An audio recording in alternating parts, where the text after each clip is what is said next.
Hi, everyone. Welcome to our first episode on our podcast, Very Factual. We're your hosts, Kayla and Izabella, and on today's episode, we will be giving you guys our Premier League predictions because the Premier League season starts this Saturday, August 11th. There are 9 categories for our predictions. Who will be the champions? Who the top 4 teams will be? What teams will be overachievers or underachievers? Relegated teams, the best and worst transfers, player of the season, and the Golden Boot winner. So, I guess we'll start with the champions. Do you want me to go first, Kayla? Yeah. Okay, so the champions I picked, it's probably an obvious one. I picked Man City. I think last year they made such a huge comeback in the table against Arsenal, and they just had like this winning mentality all the way through, and they ended the season with a 5-point difference against Arsenal, even though they spent a majority of the season second place. And City won the last 3 Premier League seasons. They won the 2021 season, they won the 21-22 season, and the 22-23 season where they won the treble. And I also think that, in my opinion, they're the most experienced team in the Premier League. Even though they lost their captain, Gundogan, they still have Kevin De Bruyne, Rodri, and Bernardo Silva. And they did sign Mateo Kovacic from Chelsea, who is a 4-time Champions League winner. Even though Gundogan and Kovacic are different type of players, I think they'll be able to cope with that, just like they did when they lost Fernandinho 2 seasons ago. And also, I think they have the strongest and best defense in the league.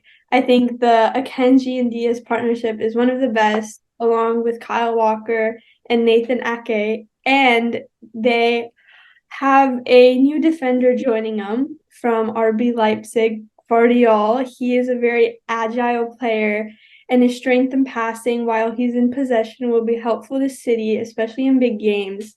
And he's one of those players that love to defend. He won't move up the ball. Yeah. He'll really stay back and kind of be like that wall. And also, John Stones has been pushed into midfield. For the Champions League final, he was playing a number 8 position and became really vital in that game. So I think having, Kovacic, Kevin De Bruyne, Rodri, Bernardo Silva, and John Stones, they'll have a really wide selection of midfielders to choose from. And you can't forget, they have 2 world-class strikers in Julian Alvarez, who won, I'm not lying, he won the World Cup last year, he won the FA Cup, he won the Premier League, he won the Champions League, and did I say Premier League? He won, I think. So, hold on. World Cup, Premier League, Champions League. He won 4 major competitions in one season, and he was pretty key in all of those. And of course, they have Erling Haaland. Of course. A freaking machine. I think he'll repeat the season he had last season and just be that main player that they need. Yes. You. So I also had Man City, but you kind of stole all of my reasons. I'm sorry. So I agree with you completely. They haven't brought that many players in. They brought in players, but not as much as compared to other teams. They're all experienced, I think. Yeah, they all have so much experience that I feel like they have a good, set, strong team, and they have so much power, and they have a good mindset in the game. So I feel like with that they can just win. And having Haaland and De Bruyne, it helps them so much, But everything else I like. I think Guardiola, he doesn't sign a lot of players, but when he does, they fit exactly in his system. Yes. Having Guardiola is it's good for his system. They're not like Chelsea where they're gonna go sign everyone who's on the market. Oh my gosh, and just pray it works. They actually have they have some mindset. They're composed when they're on the field. They don't panic with the ball. They know what they're doing. They have a plan. Very mature, I think. Very. Okay. So do you want to go on to top 4? Let's do top 4, yeah. Okay. Start from the bottom up. Actually, no. Yeah. From the bottom up? Yeah, sure. Okay. So do you want to go first or me? Okay. So I'll go first, but My last two, I feel like it's gonna be pretty hard to guess like which I feel like they'll be the last, like not the last two, like the third and fourth place. But it's kind of hard to tell which one will be third, which one will be fourth. So I have like Newcastle in like fourth and Manchester United in third. So with Newcastle in last, they have new additions and good momentum. They have Sandra Tonali, Eddie Howe's is a really good manager for them. And I Yes. feel like he like keeps their team connected and stuff. Like I don't really have much else. I just feel like they have so much momentum in the game that they can push themselves, you know? Yeah, they really broke out last season, I They think. really did. Yeah. And Manchester United in third, I feel like they're gonna keep fighting for the third place. But Mhm. they brought in Onana, which in my opinion was a really good signing because De Gea started to like fall downhill a little bit. He Yeah. had good games. He was really big part of the team, but you know. And they also signed Mason Mount, which I don't know how I really feel about that, but I feel like he can definitely Exactly what help I in was some thinking. aspects. Yeah. Like Yes.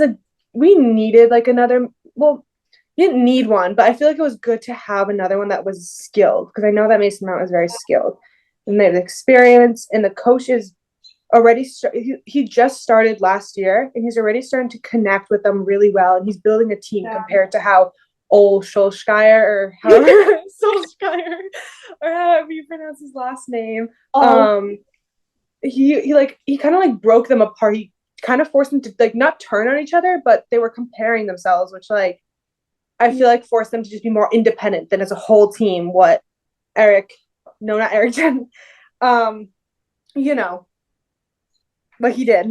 yes. And for second, I have Arsenal because they definitely have the strength to be in the to be second, but I don't feel like they're just there yet to Yeah. beat They're young. City. They're Yeah, very because they're young and but they have the players. I feel like they just need like a few more like pushes just to like yeah. beat City. And they had a good transfer, Declan Rice. I feel like that Mhm. definitely will help them. And I feel like they have a good like line of midfielders. Like I feel like their midfielders is Yeah. really good. And their offense, like they have Saka and stuff. Like I feel like that very much helps. And City, of course, is first. Yes. You For know, all the as reasons they brought in mentioned players. before. Yup, Haaland, De Bruyne, Guardiola. They're all really good. I just Yeah. feel like lineup, Man City, Arsenal, and Manchester United and Newcastle is just Okay. I that's what I think. So you have pretty much like the same teams I chose, but you're missing one that out of my top four. Okay. So for Newcastle, I actually don't think that they're gonna make top four. I think they're just gonna miss out because they are in the Champions League this season, and I feel like the players that they have, they're good, but I don't think Mm-hmm. any of them ever experienced kind of like that, playing in the middle of the week Champions League, then playing on the weekend Premier League. Yeah, I guess you're right with that, but like, We'll see. I we'll mean, see. I love Newcastle actually. I really enjoyed them last season. And then I have Man United in fourth. I I What? I gave it to you, Kayla. I think so last season they finished third with a 9 point difference from Arsenal and a Yeah. half a point difference from City. And I know you can't really judge off preseason, but maybe it's kind of like a Mm-hmm. but their preseason form this like preseason has been like okay. They lost to Real Madrid, they lost to Dortmund, and they lost to Wrexham. But that was their reserve team, so I feel like I should give them a little. Uh, Yeah. but they did, That was actually disappointing though. Like, yeah. I think they mm-mm. could beat Dortmund. I think they're better than Dortmund, maybe. Yeah. But it is preseason, so. Mm-hmm. Oh, but like you said, they signed Mount and Onana. I think Mount, like you said, I'm not sure. Mm-hmm. I I don't know. I want to see how he fits in with like Casemiro and Ericsson, or if he even plays. Yes. Like I'm like very curious. I don't really have like any thoughts about it. I just need to see it first. Yeah, like my thing with Mount is like I feel like he just needs to put himself like with the team more. Like I feel like he's just kind of out on the side. When you think of the midfielders, they're there, and then there's kind of like Mount who just got signed. I feel like he just needs to bring himself in the I circle. mean, I've heard he did well during preseason, but I didn't Yeah, watch any of the games, so like I feel like I'm gonna have to see it. And then, like you said, Onana, I think Onana, I'm like backing him. I am like so. Hmm. I wish Chelsea got him, to be honest with you. He is like really that fresh, young, energetic goalkeeper that they need as the Gea Yeah. replacement. Like I saw a video during the preseason, I think it was against Dortmund, where Onana got the ball because the defense let it through, and he went yelling at Harry Maguire right away. And some people may hate that, but I love that. I think it's good that he can communicate with his team, like how that was just bad. 'Cause Harry Maguire has been like slack. Like he literally got revoked from his captain. Yeah. Like, I think since they have a goalkeeper that is willing to like mhm, take kind of like that initiative, they're having like a yeah. wake up call. They have to like, And it's not like where he yells at them all the time and it'll cause tension. Like he yells at them when he has to. He gives them that yeah, like push, that. you know? Like they Yeah. really need it. And then also, they've been needing a striker for some time. I mean, they have Anthony Hmm. Martial, but he's not gonna play. He should be out the door. Like he is absolutely done. And Hmm. then I've heard like rumors of playing Sancho and Anthony through the middle. But the thing about them is that they're very inconsistent. And I don't think that's what they need as a number nine. Yeah. And also, too many people are relying on Marcus Rashford to like repeat that season he had last season. You can't Yes. keep doing that because 2 seasons ago he was on the bench for like the whole time. Yep. So you can't just keep doing that. But this actually happened yesterday. They actually got a deal done with Rasmus Højlund from Atalanta, who is, I think, I'm pretty sure he's 20. He's a really young striker, but a lot of people, including me, they're very iffy about him. He only scored 9 goals for Atalanta last season. We don't know how he would perform. He's like unproven in the Premier League. He's very young, and we've seen young players with the pressures of the Prem. We've seen it get to them, like with Sancho. The first scene was horrible, and it kind of still is. And Anthony, it's been bad. So I want to It see has. this 20-year-old proves himself because I think since they need a striker so bad and you're relying on a 20-year-old kid like that, Hmm. I don't think he can cope with that, but we'll see. We'll see. And then I'm only on third.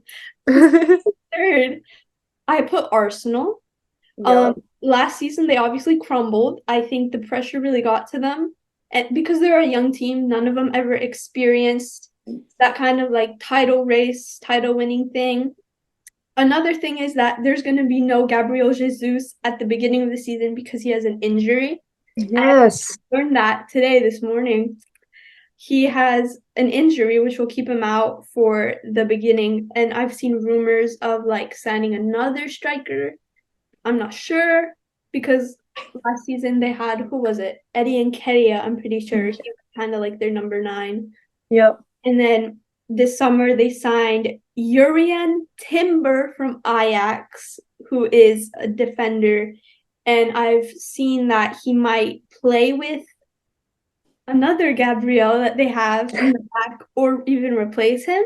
Hmm. They signed Declan Rice, which I am so for. I am so Yes. excited to see what he brings. He's really going to control that midfield for them. And then they signed Kai Havertz, which I'm not really.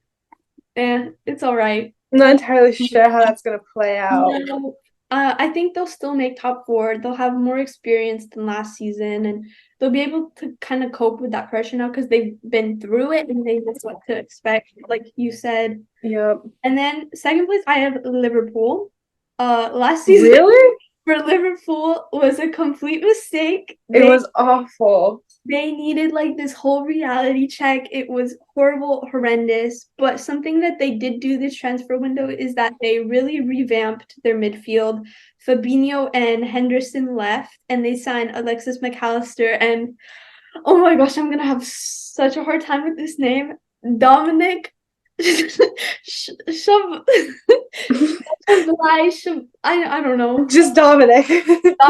Dominic from RB Leipzig. They're both very young and they really have that energy and can play in different positions in midfield, which I think is what they need because I've heard like Liverpool have been complaining about their midfield. Every fan has been saying that they need new ones because Hmm. we're getting old.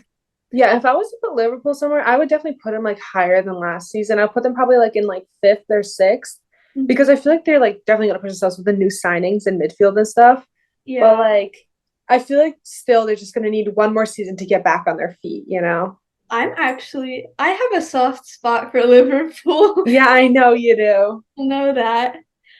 They're also linked with Latvia from Southampton, who is another young midfielder, but I think he'll be one of those that kind of learn his trade first. He's gonna have to kind of like be there and experience it because he is very young. Hmm. And this is probably one of my favorite things. Trent Alexander-Arnold is being a midfielder now. He's playing in the midfield position because I think we've seen how he likes to go forward more. He really goes Yep. out there. He's like right in the box all the time. And I think now that he's able, like he can go forward. I Yeah, it's like part of his position. hope service like Darwin Nunez, Salah, Luis Diaz, he'll really be kind of like that, like like a sister.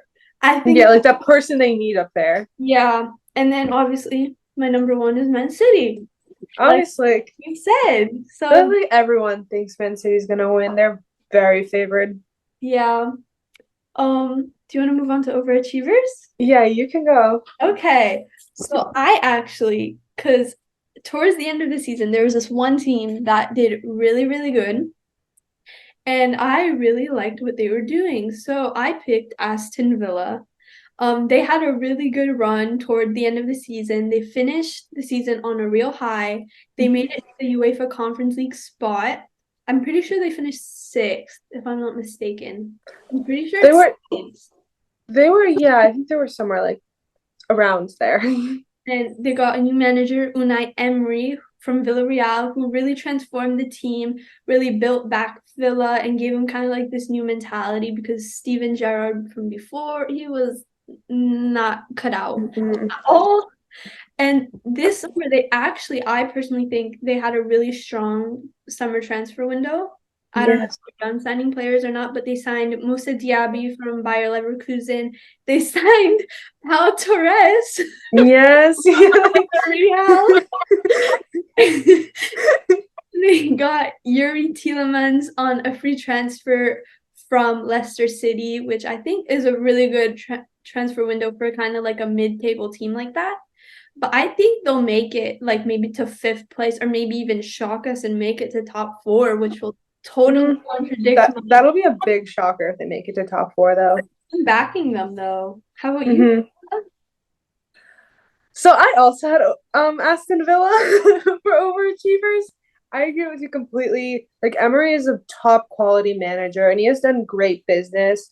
I don't think that they're gonna be in the top four, but I see them higher up the table than they were last year. Like they also got Pau Torres and the new signings and Moussa Diaby. They can definitely help them with, their skills that they have that they can bring in. But the only thing I am kind of worried about is Pau Torres. He came from a Spanish leagues and stuff, and I feel like the English leagues will be different. But Okay. I think he's used to it because he is a top player. He's one And of the they top played players. like Champions League and stuff. Hmm.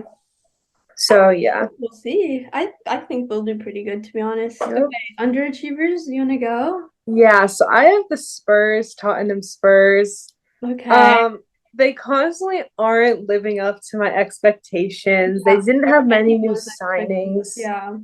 And Harry Kane is set to leave soon, and Yes. he's like one of their top players. Like I they think he depend on carries him them. so I think, much. yeah. And when he leaves, they're gonna like fall like a lot more down the Yeah. table. Like I just don't know how they're gonna be this season. I feel like they just never ever are gonna not never ever, but like never gonna really live up to the expectations that I had for them because they are a really good team. They have some good players, but Harry Kane leaving soon since he carries them so much and Yeah. not having many new signings that they could possibly build off of. It's just it doesn't look very good. I think I only know about two people that they signed this season. I don't know if they signed more, but like Yeah. If Kate leaves, they're gonna have to get a striker or someone to Mm-hmm. score goals because I don't know who's gonna do that. Exactly.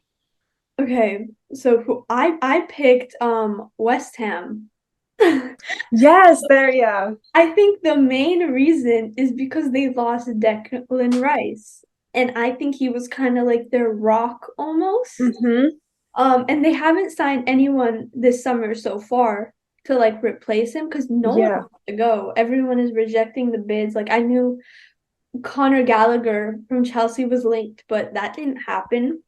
And they had some really bad results toward the end of the season last Yeah. year, and they finished 14th, which mm, It's not so. very close to Yeah, Chelsea is even relegation. higher than that. Yeah. And they won, even though they won the UEFA Conference League last year, I think everything will be harder now because they lost Rice. And I think that's really the main reason why I chose. Yeah. I mean, I don't know. They still have Jared Bowen, who is a great forward, but I think Declan Rice was really kind of like their engine Yeah, almost. you never really know because like they could always have someone on like the side that they kind of were training Yeah. while they knew that Declan might have left or has connections to leave. But the fact that they didn't really sign anyone, I bet you they knew that he was gonna leave because he's literally such a great player. They should have brought someone in to yeah, replace he's him. such a good player that like you said, he's like their rock at the end. Like without him, they're Yeah, gonna probably fall more unless they yeah, surprise everyone. yeah. I'm not sure. Okay, relegation. Yep. Who do you think is gonna get relegated? Okay, so I picked Luton Town. I picked Sheffield United and Everton. Okay, so Luton and Sheffield, I think they just have championship players. I don't think they will pose a threat to like the bigger teams, especially Hmm. City. And think I don't think the Premier League is really cut out for them, especially Luton Town. Their stadium is not even like ready for the Premier League. Like to get to the away end, you have to walk through people's backyard. Yes. And I just don't see that. Um, yeah, it's just like the championship level players. I don't think that they're not ready for the Premier League. But and then I said Everton because Everton each year for like the past couple seasons they've been inching closer and closer to Yes. relegation. They have been just saved so many times, and I think now it's going to be the time because they can't just keep playing this game where it's like one Yep. game decides if they're going to stay up or not. And I Yeah, know it's true. Mari Gray has been linked to a couple Premier League teams, and he's been a really big player for them.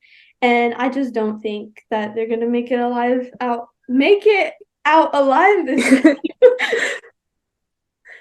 Okay.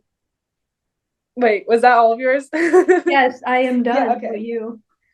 Okay, so I had Lu Lun Luton Town. I had AFC Bournemouth and Wolves. Oh, Yeah, so like you said with Luton Town, they're not really cut out for the Premier League. And I feel like they do have some sensible recruitment. Like they kind of some of the people they signed kind of make sense, but not for it, the Premier League. they're not like the quality that they need to be for the Premier League, you Okay. know. Yeah. And AFC Bournemouth, they like they were surprised me a little bit last season, Yeah, me but too. I feel like they have a change. Since they have a change in manager, they changed their manager recently. And they had a really good old manager. Not really good, but he kind of. I feel like he could have helped them build a little bit more if they Yeah, kept him around. definitely.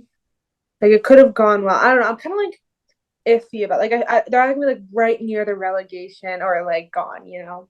Yeah. And then Wolves, they have lots of players going out. They really do. They had one of Um, their top players actually move to Saudi Arabia, even though the guy yeah, was like 25.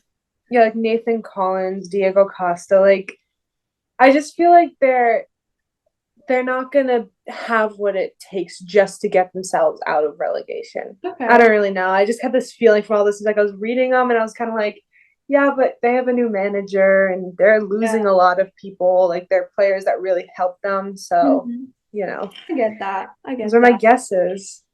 Yeah. And then, do you want to go into best transfer now? Yep. Okay. Do So you for want to best transfer, yeah, sure. go?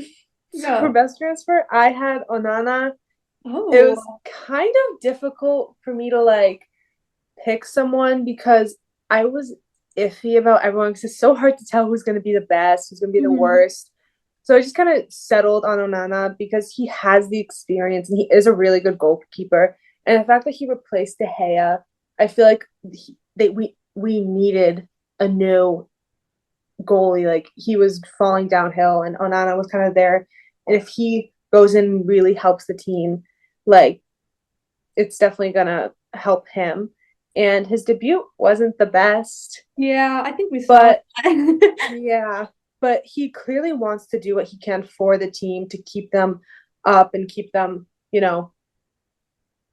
like Afloat. going. Like, yeah, I get He has that. the motivation. Okay. Yeah. So actually, I did not think of Onana when I was thinking of best transfers, even though I'm looking through a whole list. That actually I was like kind of like, whoa. I actually picked, I think I've mentioned that before, but I picked Declan Rice. Yeah, I am he was one of the ones. absolutely obsessed with him. I am so happy he went to Arsenal. He will be so key there. He brings that real quality and leadership because he was the captain of West Ham and he was what 24, 23. Yeah. Like he such a leader and he'll be really be able to fulfill his potential and really play at the highest level because it is Arsenal, which is a bigger club than West Ham. And I just think he's going to do amazing for them and I'm so excited to see how he plays. Yeah, I agree with that too. I was thinking about it, but I kind of lean towards Onana. And United favoritism there. No, it's not favoritism. It's just like, you know, you I mean, know. he's a goalkeeper, and goalkeepers are really crucial to teams. They're kind of like that backbone, and I don't think Exactly. they get Like enough credit they're like sometimes. the foundation of a house. Like you need them. Yeah, Like no matter. yeah, definitely. Worst So, transfer? yep, go ahead. Okay, I picked Kai Havertz, and I get to finally elaborate on why.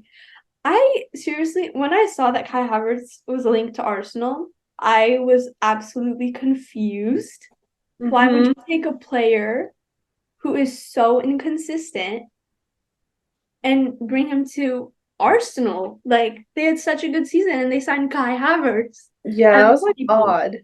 So I don't know what Mikel Arteta sees in him. He's like I said, he's been very inconsistent for Chelsea, and he hasn't been that same player like he was at Bayer Leverkusen, and that's the reason why Chelsea signed him. Mm-hmm. Even though he won the Champions League final for them, he's just he's not the player that he was. I don't know if it's like a confidence thing or maybe he just didn't fit into Chelsea. Maybe he'll fit into Arsenal more, but apparently he's going to play a role in the midfield instead of his striker position, but Huh. how is he going to play midfield if he can't play his normal position? Yeah. So I I don't think he's going to do good at all. No. I'm just oh, I like don't see it. hmm So for worst transfer, I was debating between Kai Havertz and Pau Torres, but then I decided Oh. that Pau Torres was actually a pretty decent transfer. So Mhm. I agree with you for Kai Havertz. He didn't have the best time in Chelsea, especially the most recent season. Like kind of he was inconsistent with him being so inconsistent. How can you expect him to just all of a sudden switch and be great in Arsenal? Like he needs to keep himself up with that his reputation and everything.